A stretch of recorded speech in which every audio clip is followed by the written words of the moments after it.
So hello, this will be a talk about a bit of security and some acronyms. You probably know the answer to this question, why you should use or not use EAP-PEAP-MSCHAPv2. In the next 10 minutes I'll try to explain why you should or shouldn't use it. This in summary, Herman, I live in the Netherlands and I am employed by HP Aruba. Twitter handle is available, and sometimes I make some videos and we post it on a channel on YouTube called ABC Networking. So if you have some spare time, have a look at that channel. So what is EAP-PEAP-MSCHAPv2? Basically, it's a lot of standards, and what's most important to understand if you have all read those standards, that it is an outer tunnel, which is a TLS tunnel, so it's basically the same if you are going to a website. It will show you a green lock if you are connected to the correct website. And inside that tunnel there is authentication happening, and that authentication is happening with a protocol called MS-CHAPv2, and the MS stands for Microsoft. So that's some indication about the strength and the quality of this protocol. So basically, CHAP stands for challenge response, so it's about challenges responses. So in the tunnel we do not send over the password itself, but we are playing a question and answer game, which will make sure that both the client and the server know the answer, and if they agreed that they have that same password available or same credentials available, they will open up the system for communication. So why are we using MS-CHAPv2? So the big reason is it's widely supported, so that's why people use it, and that makes it supported in more devices, and that is why people start to use it, and that makes it even more widely deployed. So in many enterprise networks it's still very wide deployed, and there are some reasons to get out of this infinite circle. By the way, I took this from a video on DEF CON 20, which is a very nice video. The URL will be in later on. So back in 1999, it was already decided that the protocol has weaknesses which can be exploited. So let's see how that works. So first of all, big warning, just try this at home. So don't do it somewhere outside. It's most times the opposite, don't try this at home, but it's just try it at home. So there might be some regulations that will get you into trouble if you do this in the public. So for my test that I set up, I have an access point with a corporate WPA2 SSID configured with EAP-PEAP-MSCHAP. And I have some clients that are under attack, and that attack comes from a rogue access point which has a rogue radius server, which is freely available and called HPD minus WPA. And yeah, we call that an evil twin attack. So what we can see on the access point is that I have some clients connected. So we'll see how these clients will behave if we take out the regular AP, and they will move to the other AP. So it's basically clients moving from the corporate network to outside.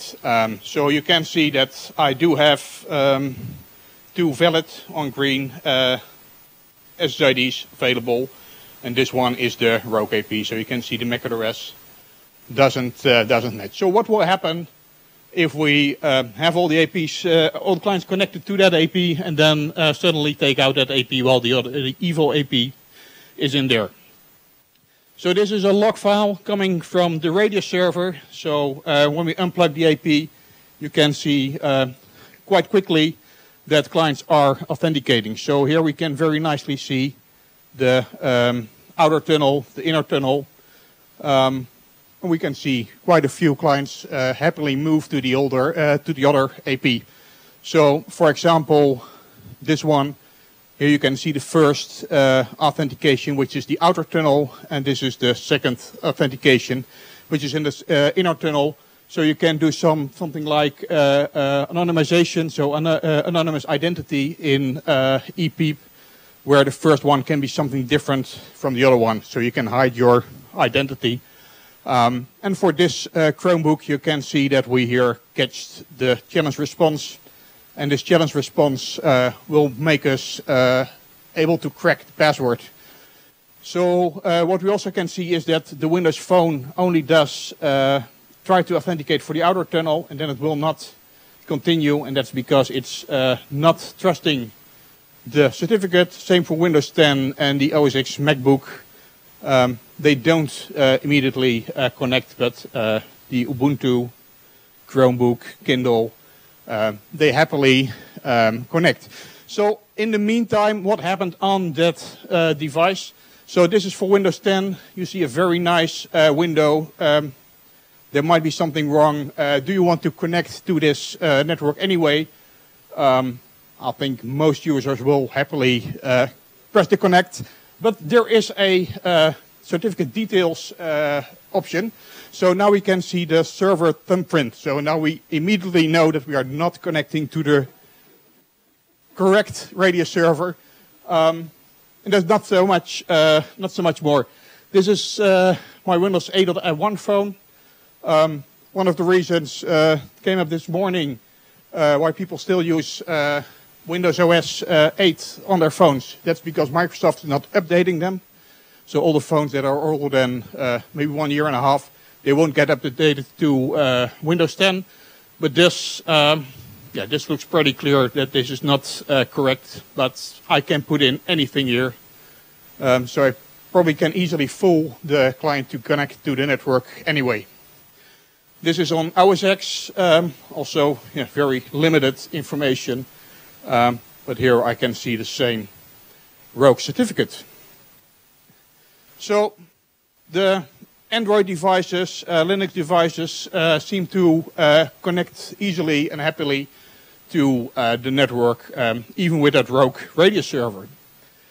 So we collected some of those challenge responses, and what should we do with that? We put that in a tool which is called John the Ripper, and with John the Ripper we can crack them against a password list. So this has a big list of passwords, and what you just saw was real time, but still real time. So it will take 13 seconds to go through all the passwords, and we can see the passwords are found for most of the devices. Which is not good. But now you can tell you picked very poor passwords. Correct. That's because I wanted to make the demo much quicker. But what if we do this near a corporate network? We can collect all the passwords or all the challenge responses. Or we do that near a university and put on the Eduroam network. So that was why Anders wanted to move to TLS this morning with his community. Or what if we do it on an airport or maybe in a conference room? Kidding. So I'm not touching your devices. So I did pick not so strong passwords, and you may discuss that your users will pick strong passwords. I think, yeah, sure. But I told you it got worse. So if, for example, we take this password, which is random, 32 characters, you can run it here and you can see, well, it's very strong. More often, this level of security is overkill. So much of entropy, which makes it a good password. This video is really a nice one. This is from the DEF CON 20 conference in 2012, so it's old stuff I'm telling you.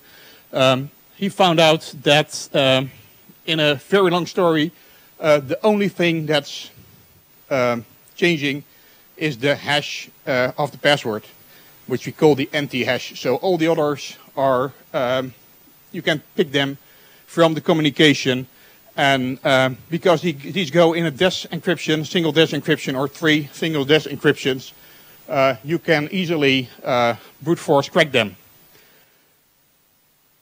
So the details are in here. The blog, by the way, is offline, so you probably will get it from archive.org. So what happens, and I didn't do that dash cracking, but I did it the other way around. So if we take this password and create this empty hash from it, so we could have done it the other way around, but for the ease of purpose, I did it this way. What we can do, if we crack this password hash, we can use that to connect to the network. So on Linux, if you have something called WPA2 supplicant, you can put in the configuration, and here you can put in the password hash. And what you can see is that we have a successful authentication, and we see this client coming up on the network. So we don't need the password to get on the network, and probably we don't need to get the password to get on other services like VPN.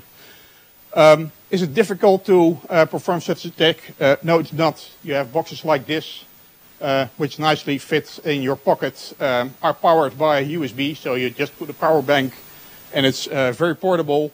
Or we use a Raspberry Pi or the device we are building this afternoon to perform such an attack. It's really easy, it's not advanced, it's not expensive, and you don't need any specialized equipment, so it's a bit scary. So in summary, only use MS-CHAPv2 in your organization if you can properly validate the service certificate on the radio server, which is a 4-step process. So first validate it, then check its the certificate from your radio server. It's issued by your certificate authority, and don't let your users be tricked into pressing that button to connect to the network anyway. Further, Android and derivatives seem to be a disaster in this subject. And for Windows, iOS, if you don't control the end device, it might be a terrible solution.